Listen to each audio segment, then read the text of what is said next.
नमस्कार। मैं मेघा रानी एक बार फिर से उपस्थित हूँ आप सभी के समक्ष श्री लाल शुक्ल जी का लिखा उपन्यास राग दरबारी लेकर। वाकई बहुत ही इंटरेस्टिंग और बहुत ही व्यंग्यात्मक शैली में लिखा गया ये उपन्यास है। पढ़कर बहुत मज़ा आ रहा है एंड आई होप कि आप लोगों को भी मज़ा आ रहा होगा। तो चलिए, आज हमें 10वां अध्याय पढ़ना है, तो बिना देर किए शुरू करते हैं।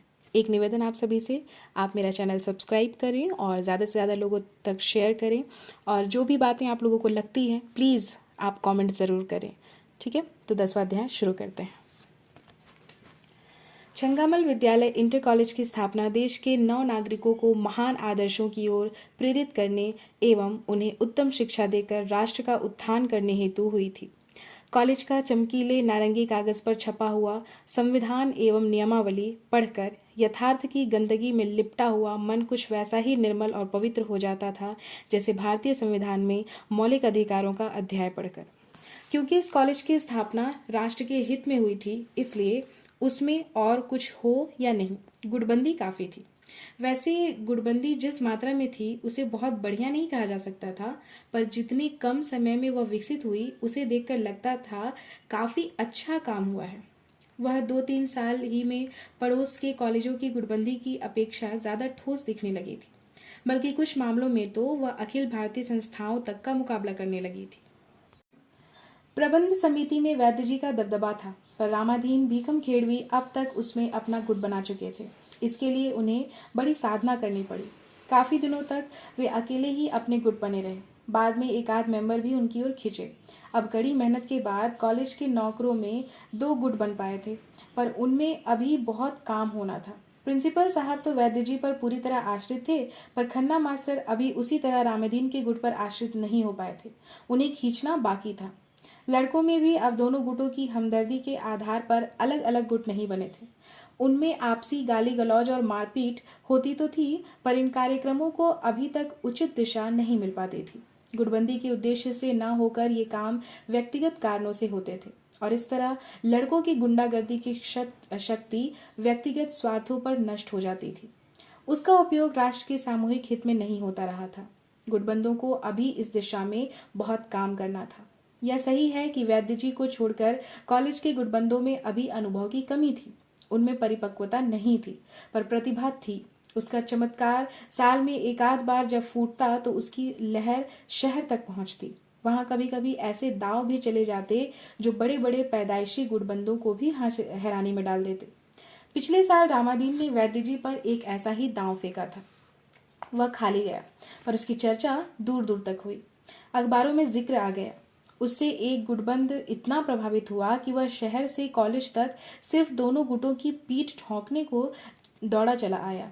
वह एक सीनियर गुटबंद था और अक्सर राजधानी में रहता था। पिछले 40 साल से वह अपने 24 घंटे केवल गुटबंदी के नाम अर्पित किए हुए था। उसकी जिंदगी ही गुटबंदी का चलता फिरता छोत बन गई थी।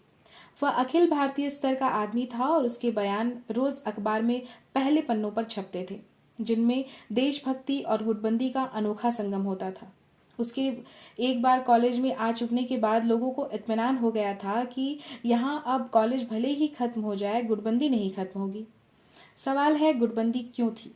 यह पूछना वैसा ही है जैसे पानी क्यों बरसता है, सत्य क्यों बोलना चाहिए, वस्तु क्या है और ईश्वर क्या है। वास्तव में यह एक सामाजिक मनोवैज्ञानिक यानी लगभग दार्शनिक सवाल है। इसका जवाब जानने के लिए दर्शन शास्त्र जानने की जरूरत है, और दर्शन शास्त्र जानने के लिए हिंदी का कवि या कहानीकार होने की जरूरत है। सभी जानते हैं कि हमारे कवि और कहानीकार वास्तव में दार्शनिक हैं, और कविता या कथा साहित्य तो वे सिर्फ यूं ही लिखते हैं।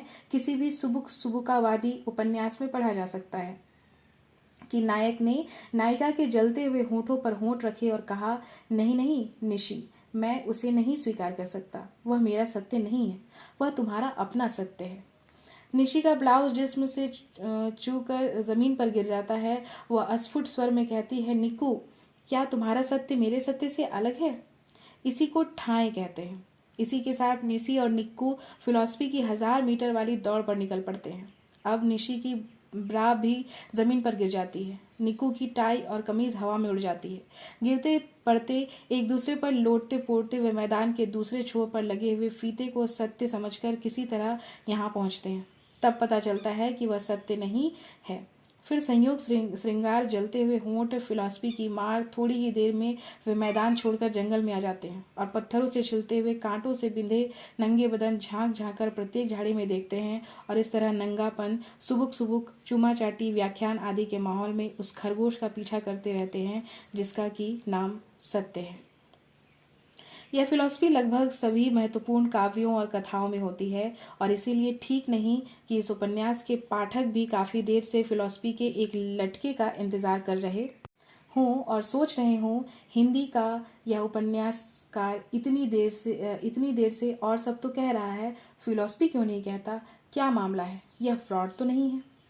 यह सही है कि सत्य, अस्तित्व आदि शब्दों के आते ही हमारा कथाकार चिल्ला उठता है, सुनो भाइयों, यह किस्सा कहानी रोककर मैं थोड़ी देर के लिए तुमको फिलॉसफी पढ़ाता हूँ, ताकि तुम्हें यकीन हो जाए कि वास्तव में मैं फिलॉसफर था, पर बचपन के कुसंग के कारण यह उपन्यास लिख रहा हूँ। इसलिए हे भाइयों, लो यह 16 पेजी फिलॉसफी का लटका, और अगर मेरी किताब पढ़ते पढ़ते तुम्हें भ्रम हो गया हो कि मुझे औरों जैसी फिलॉसफी नहीं आती, तो उस भ्रम को इस भ्रम से काट दो। तात्पर्य यह है कि क्योंकि फिलॉसफी बघारना प्रत्येक कवि और कथाकार के लिए अपने आप में एक वैल्यू है, क्योंकि मैं कथाकार हूँ, क्योंकि सत्य, अस्तित्व आदि की तरह गुटबंदी जैसे एक महत्वपूर्ण शब्द का जिक्र आ चुका है, इसलिए 16 पृष्ठ के लिए तो नहीं, पर 1-2 पृष्ठ के लिए अपनी कहानी रोककर मैं भी पाठकों से कहना चाहूँगा कि सुनो सुनो हे भाइयों, वास्तव में तो मैं एक फिलॉसफर हूँ, पर बचपन के कुसंग के कारण। वेदांत के अनुसार, जिसका हवाला वैद्य जी आयुर्वेद के पर्याय के रूप में दिया करते थे, गुटबंदी परात्मानुभूति की चरम दशा का एक नाम है। उसमें प्रत्येक तू मैं को और प्रत्येक मैं तू को अपने से ज्यादा अच्छी स्थिति में देखता है। वह उस स्थिति को पकड़ना चाहता है, मैं तू और तू मैं को मिटाकर मैं की जगह तू और तू की जगह मैं बन जाना चाहता है। वेदांत हमारी परंपरा है, और चूंकि गुटबंदी का अर्थ वेदांत से खींचा जा सकता है, इसलिए गुटबंदी भी हमारी परंपरा है, और दोनों हमारी सांस्कृतिक परंपराएं हैं। आज़ादी मिलने के बाद हमने अपनी बहुत सी सांस्कृतिक परंपराओं को फिर से खोद कर निकाला है। तभी हम हवाई जहाज से यूरोप जाते हैं, पर यात्रा का प्रोग्राम ज्योतिषी से बनवाते हैं। फॉरेन एक्सचेंज और इनकम टैक्स की दिक्कतें दूर करने के लिए बाबाओं का आशीर्वाद लेते हैं, स्कॉच विस्की पीकर भगंदर पालते हैं और इलाज के लिए योगाश्रमों में जाकर सांस फुलाते हैं, पेट सिकुड़ते हैं। उसी तरह विलायती तालीम में पाया हुआ जनतंत्र स्वीकार करते हैं और उसको चलाने के लिए अपनी परंपरागत गुटबंदी का सहारा लेते हैं। हमारे इतिहास में चाहे युद्ध काल रहा हो या शांति काल, राजमहलों से लेकर खलिहानों तक गुटबंदी द्वारा मैं को तू और तू को मैं बनाने की शानदार परंपरा रही है। अंग्रेजी राज में अंग्रेजों को बाहर भगाने के झंझट में कुछ दिनों के लिए हम उसे भूल गए हैं। आज़ादी मिलने के बाद अपनी और परंपराओं के साथ इसको भी हमने बढ़ावा दिया है। अब हम गुटबंदी को तू तू मैं, लात जूता, साहित्य और कला आदि सभी पद्धतियों से आगे बढ़ा रहे हैं। यह हमारी सांस्कृतिक आस्था है, यह वेदांत को जन्म देने वाले देश की उपलब्धि है। यही संक्षेप में गुटबंदी का दर्शन, इतिहास और भूगोल है। इन मूल कारणों के साथ कॉलेज में गुटबंदी का एक दूसरा कारण लोगों का यह विचार था कि कुछ होते रहना चाहिए। यहाँ सिनेमा नहीं है, होटल नहीं है, कॉफी हाउस नहीं, मारपीट, छुरेबाजी, सड़क की दुर्घटनाएं, नए नए फैशनों की लड़कियां, नुमाइशें, गाली गलौज वाली सार्वजनिक सभाएं, ये भी नहीं है। लोग कहाँ जाएं, क्या देखें, क्या सुने, इसलिए कुछ होते रहना चाहिए।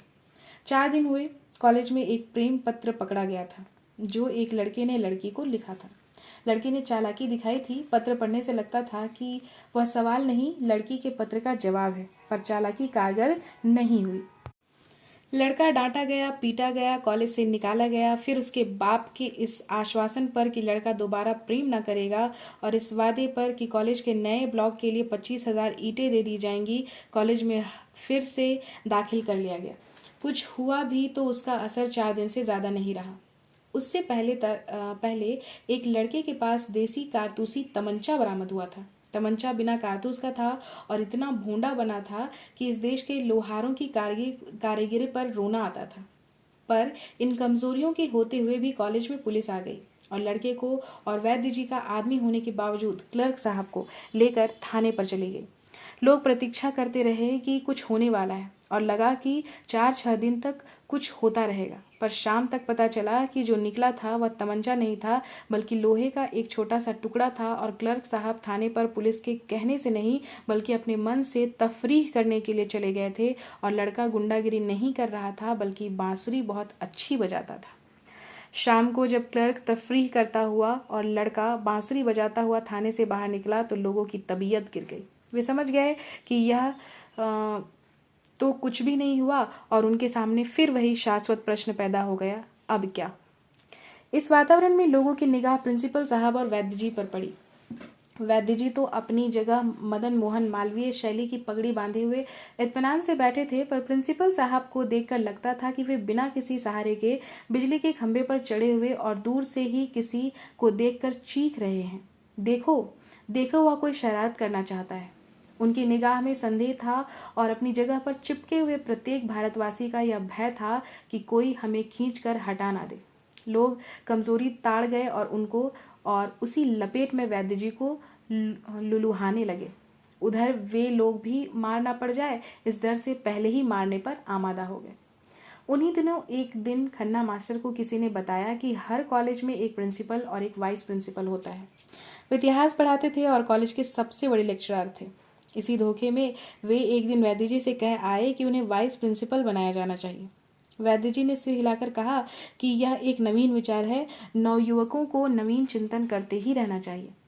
उनके प्रत्येक नवीन विचार का मैं स्वागत करता हूं, पर यह प्रश्न प्रबंध समिति के देखने का है। उसकी अगली बैठक में यदि यह प्रश्न आया तो इस पर समुचित विचार किया जाएगा। खन्ना मास्टर ने यह नहीं सोचा कि प्रबंध समिति की अगली बैठक कभी नहीं होती। उन्होंने तत्काल वाइस प्रिंसिपल का पद पाने के लिए एक दरख्वास्त लिखी और प्रिंसिपल को इस प्रार्थना के साथ दे दी कि इसे प्रबंध समिति की अगली बैठक में पेश कर दिया जाए। प्रिंसिपल साहब खन्ना मास्टर की इस हरकत पर हैरान रह गए।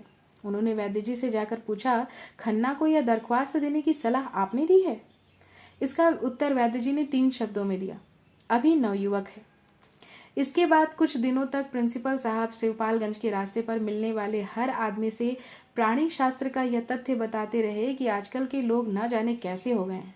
खन्ना मास्टर की इस हरकत का वर्णन वे मुंह में राम बगल में छुरी, हमारी ही पाली लोमड़ी हमारे ही घर में हुआ यद्यपि लोमड़ी हुआ नहीं करती, पीठ में छुरा भोंकना, मेंढक को जुकाम हुआ है जैसी कहावतों के सहारे करते रहे। एक दिन उन्होंने चौराहे पर खड़े होकर प्रतीकवादी ढंग से कहा, एक दिन किसी घोड़े के सुम में नाल ठोकी जा रही थी। उसे देखकर एक मेंढक को शौक चढ़ाया कि हम भी नाल ठुकवाएंगे। बहुत कहने पर नाल वाले ने मेंढक के पैर में जरा सी कील ठोक दी। बस मेंढक भाई वहीं ढेर हो गए। शौकीनी का नतीजा बुरा होता है। इस पंचतंत्र के पीछे वही भय था।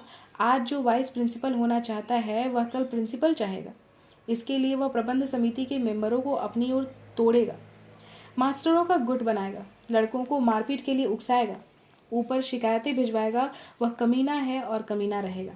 सच्चाई छुप नहीं सकती बनावट के उसूलों से, कि खुशबू आ नहीं सकती कभी कागज के फूलों से।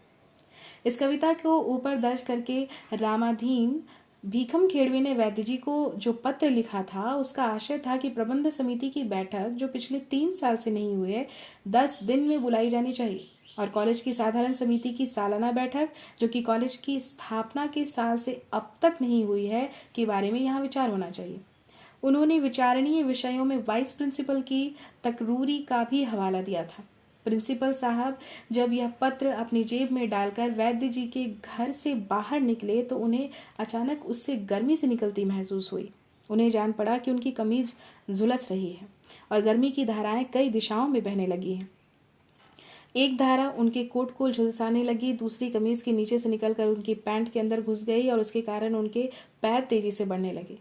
एक तीसरी धारा उनके आंख, कान और नाक पर लाल पॉलिश चढ़ाती हुई खोपड़ी के उस गड्ढे की ओर बढ़ने लगी जहां कुछ आदमियों के दिमाग हुआ करता है। कॉलेज के फाटक पर ही उन्हें रुपन बाबू मिल गए और उन्होंने रुक कर कहना शुरू किया, देख लिया तुमने, खन्ना रामाधीन का खूंटा पकड़ कर बैठे हैं। वाइस प्रिंसिपली का शौक चर्राया है। एक बार एक मेंढक ने देखा कि घोड़े के नाल ठोकी जा रही है तो उसने भी। रुपन बाबू कॉलेज छोड़कर कहीं बाहर जा रहे थे और जल्दी में थे। बोले, जानता हूँ, मेंढक वाला किस्सा यहाँ सभी को मालूम है। पर मैं आपसे एक बात साफ साफ बता दूं, खन्ना से मुझे हमदर्दी नहीं है, पर मैं समझता हूँ कि यहाँ एक वाइस प्रिंसिपल का होना ज़रूरी है।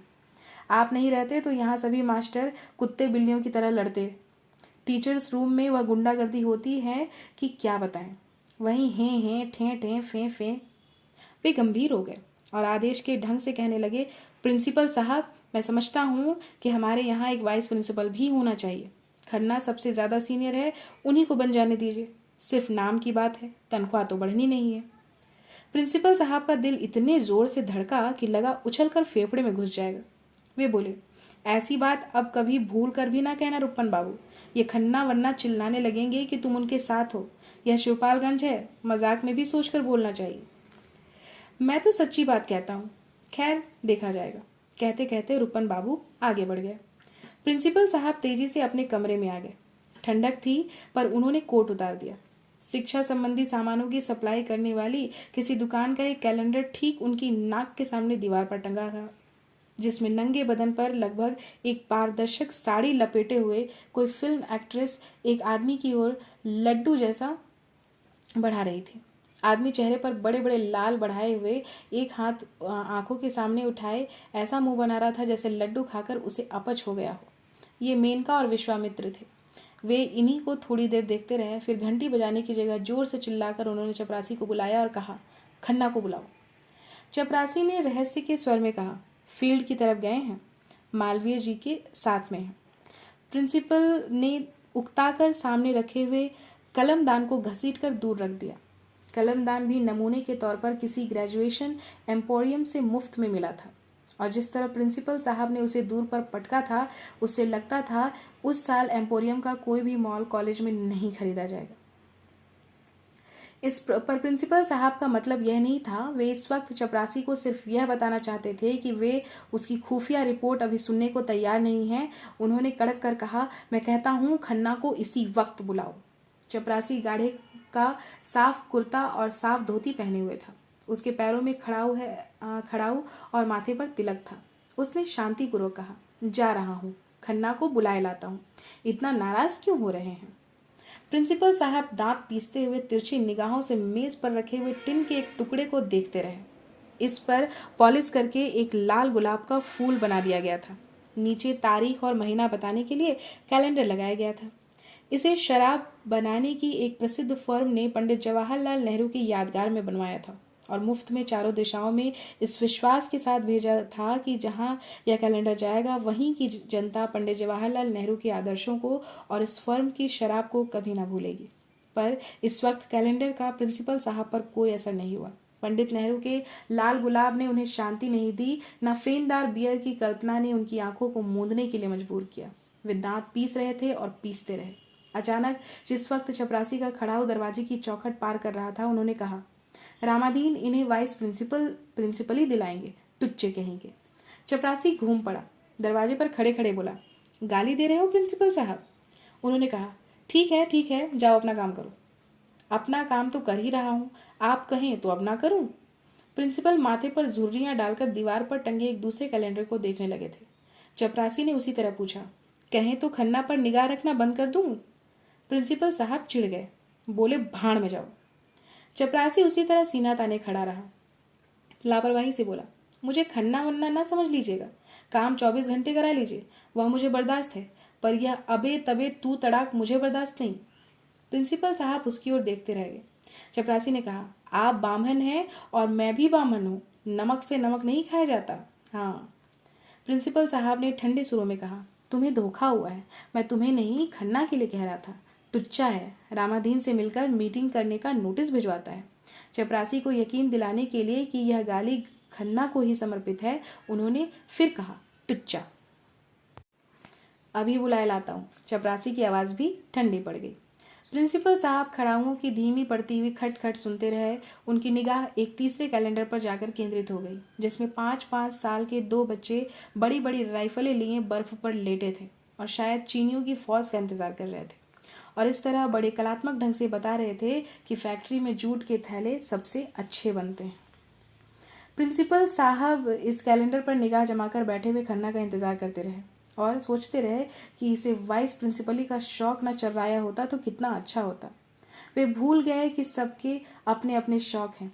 रामादीन भीकम केड़वी को चिट्ठी के आरंभ में उर्दू कविता लिखने का शौक है, खुद उन्हें अपने दफ्तर में रंग बिरंगे कैलेंडर लटकाने का शौक है, और चपरासी को, जो कि क्लर्क की तरह वैद्य जी का रिश्तेदार था, अकड़कर बात करने का शौक है। प्रिंसिपल साहब खन्ना का इंतजार करते रहे। उधर होने वाली घटना को ऐतिहासिक बनाने के लिए बाहर के बरामदे में क्लर्क साहब आकर खड़े हो गए। दीवार के पीछे और खिड़की के नीचे ड्रिल मास्टर टांग पसार कर खड़े खड़े पेशाब करने के बजाय बीड़ी पीने लगे। इस बात का खतरा नहीं रहा कि खन्ना और प्रिंसिपल साहब का संवाद जनता तक पहुंचने के पहले ही हवा में उड़ जाएगा। रात रंगनाथ और बद्री छत पर कमरे में लेटे थे और सोने के पहले की बेतरतीब बातें शुरू हो गई। रंगनाथ ने अपनी बात खत्म करते हुए कहा, पता नहीं चला कि प्रिंसिपल और खन्ना में क्या बात हुई। ड्रिल मास्टर बाहर खड़ा था। खन्ना मास्टर ने चीख कर कहा, आपकी यही इंसानियत है? वह सिर्फ इतना ही सुन पाया। बद्री ने जमाई लेते हुए कहा, प्रिंसिपल ने गाली दी होगी, उसी के जवाब में उसने इंसानियत की बात कही होगी।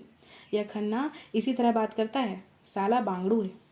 रंगनाथ ने कहा, गाली का जवाब तो जूता है। बद्री ने इसका कोई जवाब नहीं दिया। रंगनाथ ने फिर कहा, मैं तो देख रहा हूं यहाँ इंसानियत का जिक्र ही बेकार है। बद्री ने सोने के लिए करवट बदल ली। गुड नाइट कहने की शैली में बोले, सो तो ठीक है, पर यहाँ जो भी क ख ग घ पढ़ लेता है उर्दू भूखने लगता है। बात बात में इंसानियत इंसानियत करता है। कल्ले में जब बूता नहीं होता तभी इंसानियत के लिए जी हुड़कता है। बात ठीक थी। शिवपालगंज में इन दिनों इंसानियत का बोलबाला था। लौंडे दोपहर की घनी अमराइयों में जुआ खेलते थे। जीतने वाले जीतते थे, हारने वाले कहते थे, यही तुम्हारी इंसानियत है? जीतते ही तुम्हारा पेशाब उतर आता है, टरकने का बहाना ढूंढने लगते हो। कभी कभी जीतने वाले भी इंसानियत का प्रयोग करता था। वह कहता, क्या इसी का नाम इंसानियत है? एक दांव हारने में ही पिलपिला गए। यहाँ 4 दिन बाद हमारा एक दांव लगा तो उसी में हमारा पेशाब बंद कर दोगे? ताड़ी घर में मजदूर लोग सिर को दाएं बाएं हिलाते रहते। 1962 में भारत को चीन के विश्वासघात से जितना सदमा पहुंचा था, उसी तरह के सदमे का दृश्य पेश करते हुए वे कहते, बुधवा ने पक्का मकान बनवा डाला, कारखाने वालों के ठाठ हैं। हमने कहा, पाहुन आए हैं, ताड़ी के लिए 2 रुपए निकाल दो। तो उसने सीधे बात नहीं की, पिछल्ला दिखा के चला गया। बताओ नगेसर, क्या यही इंसानियत है? यानी इंसानियत का प्रयोग शिवपालगंज में उसी तरह चुस्ती और चालाकी का लक्षण माना जाता था जिस तरह राजनीति में नैतिकता का। यह दूसरी बात है कि बद्री पहलवान इस कल्ले की कमजोरी समझते थे। यह संदेश देकर और नैतिकता पर उसे लागू करने के लिए रंगनाथ को जागता छोड़कर वे बात की बात में सो गए। रंगनाथ कम्बल ओढ़े छत की ओर देखता हुआ लेटा रहा। दरवाजा खुला था और बाहर चांदनी फैली थी। थोड़ी देर उसने सोफिया लारेन और एलिजाबेथ का ध्यान किया, पर कुछ क्षण बाद ही इसे चरित्रहीनता की अलामत मानकर वह अपने शहर के धोबी की लड़की के बारे में सोचने लगा, जो धुलाई के कपड़ों से अपने लिए पोशाक निकालते वक्त पिछले दिनों बिना बाह के ब्लाउजों को ज्यादा तरजीह देने लगी थी। कुछ देर में इस परिस्थिति को भी कुछ घटिया समझकर फिल्म अभिनेत्रियों पर उसने दोबारा ध्यान लगाया और इस बार राष्ट्रीयता और देश प्रेम के नाम पर लिज लेटर आदि को बुलाकर वहीदा रहमान और सायरा बानो का सहारा पकड़ा। 2-4 मिनट बाद ही वह इस नतीजे पर पहुंचने लगा कि हर रात में विलायत से प्रेरणा लेना ठीक नहीं है और ठीक से मन लग जाए तो देश प्रेम में भी बड़ा मजा है। अचानक उसे नींद सी आने लगी और बहुत कोशिश करने पर भी शायरा बानो के समूचे जिस्म के सामने उसके ध्यान का रकबा छोटा पड़ने लगा। उसमें कुछ शेर और भालू छलांगे लगाने लगे। उसने एक बार पूरी कोशिश से शायरा बानो को धड़ से पकड़कर घसीटना चाहा, पर वह हाथ से बाहर फिसल गई और उसी सौदे में शेर और भालू भी बाहर निकल गए। तभी उसके दिमाग में खन्ना मास्टर की बनती बिगड़ती हुई तस्वीर दो एक बार लुपलुपाई और एक शब्द गूंजने लगा, इंसानियत इंसानियत। पहले लगा कोई यह शब्द फुसफुसा रहा है, फिर जान पड़ा इसे कोई मंच पर बड़ी गंभीर आवाज में पुकार रहा है। उसके बाद ही ऐसा जान पड़ा कि कहीं दंगा हो रहा है और चारों ओर से लोग चीख रहे हैं, इंसानियत इंसानियत इंसानियत। वह जाग पड़ा और जागते ही शोर सुनाई दिया, चोर चोर चोर, न जाने पाए, पकड़ लो, चोर चोर चोर। एकाध क्षणों के बाद पूरी बात चोर चोर चोर पर आकर टूट रही थी, जैसे ग्रामोफोन की सुई रिकॉर्ड में इसी नुक्ते पर फंस गई हो। उसने देखा शोर गांव में दूसरी तरफ हो रहा था।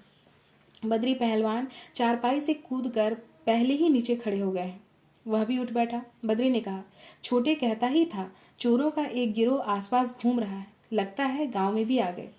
दोनों जल्दी जल्दी कपड़े पहनकर बाहर आए। कपड़े पहनने का अर्थ यह नहीं कि बद्री ने चूड़ीदार पैजामा और शेरवानी पहनी हो। नंगे बदन पर ढीली पड़ी हुई तहमद उन्होंने कमर के चारों ओर कस ली और एक चादर ओढ़ लिया। बस कपड़े पहनने की क्रिया पूरी हो गई।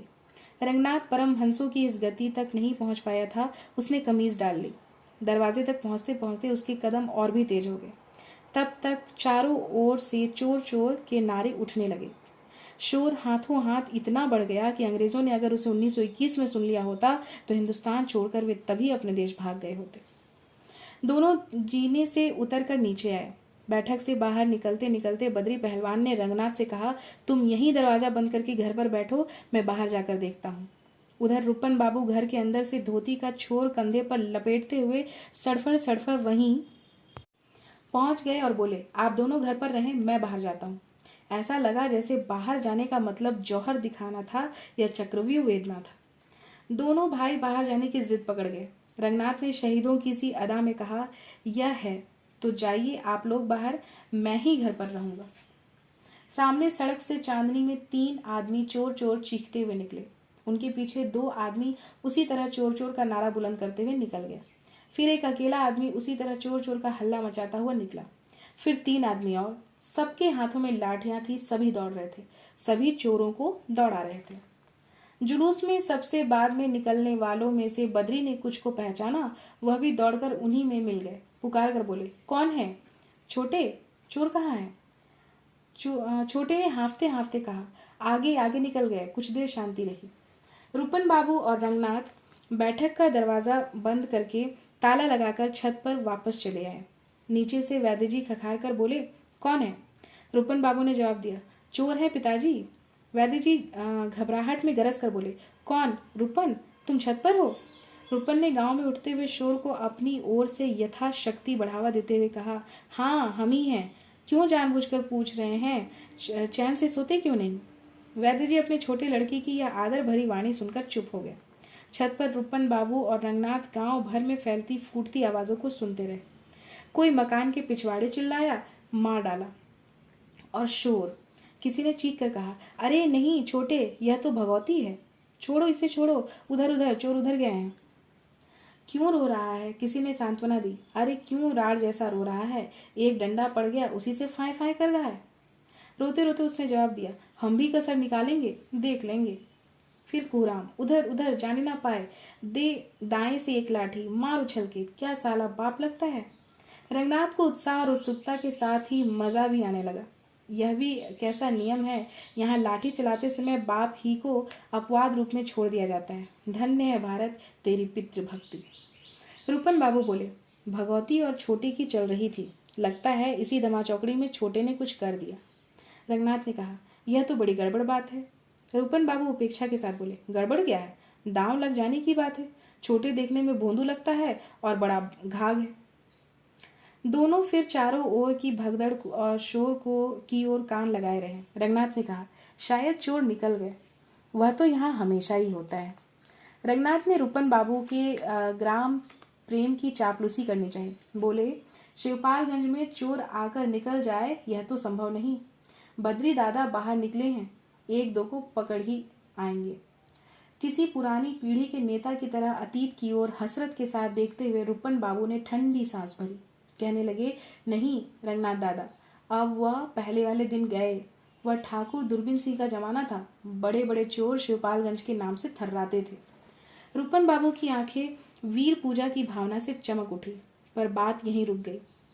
शोर का आखिरी दौर चल निकला था और लोग आसमान फाड़ने के उद्देश्य से बजरंग बली की जय बोलने लगे थे। रंगनाथ ने कहा, लगता है चोर पकड़ा गया। रूपन बाबू ने कहा, नहीं, मैं गजहा लोगों को खूब जानता हूँ। चोरों को गांव से बाहर खदेड़ दिया होगा। चोरों ने खुद इन्हें गांव के बाहर नहीं खदेड़ा, यही क्या कम है। इसी खुशी में जय जयकार लगाई जा रही है। चांदनी में लोग 2-2, 4-4 के गुट बनाकर किचमिच किचमिच करते हुए सड़क और दूसरे रास्तों से आ जा रहे थे। रूपन बाबू ने मुंडेर के पास खड़े होकर देखा। एक गुट ने नीचे से कहा, जागते रहना रूपन बाबू, रात भर होशियारी से रहना। रूपन बाबू घृणा के साथ वहीं से बोले, जाओ बहुत नक्शेबाजी ना झाड़ो। रंगनाथ की समझ में नहीं आया कि इतनी अच्छी सलाह का रूपन बाबू इस तरह क्यों तिरस्कार कर रहे हैं। थोड़ी देर बाद यही सलाह गांव के कोने कोने में गूंजने लगी। जागते रहो, जागते रहो। शोर अब रह रहकर हो रहा था।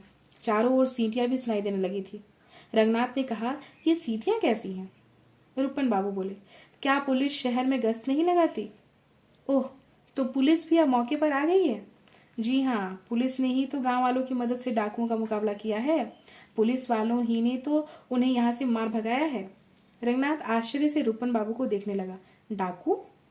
हाँ हाँ, डाकू नहीं तो और क्या। चांदनी रात में कभी चोर भी आते हैं, ये डाकू तो थे ही।